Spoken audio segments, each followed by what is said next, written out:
चंद्रपूर महानगरपालिकेतील भाजपचे गटनेते चंद्रशेखर शेट्टी, काँग्रेसचे गटनेते सुरेंद्र अडबाले, शिवसेना उद्धव बाळासाहेब ठाकरेचे गटनेते राहुल विरुटकर तसेच महानगर आघाडीचे गटनेते पप्पू देशमुख यांनी महापौर संगीता खांडेकर यांची भेट घेऊन आयोजित सर्वसाधारण सभेच्या अजेंड्यामध्ये स्वीकृत सदस्यांचा विषय समाविष्ट करण्याची मागणी केली।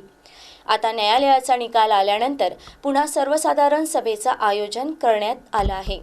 मात्र दिनांक 5 ऑगस्टला होणाऱ्या सर्वसाधारण सभेच्या अजेंड्यावरही स्वीकृत सदस्यांचा विषय समाविष्ट करण्यात आलेला नसल्यामुळे चारही गटनेत्यांची तीव्र नाराजी व्यक्त केली जात आहे। शहराच्या विकासाशी संबंधित विषयांवर निर्णय व्हावेत आणि महानगरपालिकेचं कामकाज नियमानुसार व्हावं या उद्देशाने चारही गटनेत्यांनी महापौरांची भेट घेऊन त्यावर तोडगा काढण्याची विनंती केली। मात्र महापौरांनी याबाबत कोणताही सकारात्मक निर्णय घेतला नसल्याचं गटनेत्यांनी सांगितलं।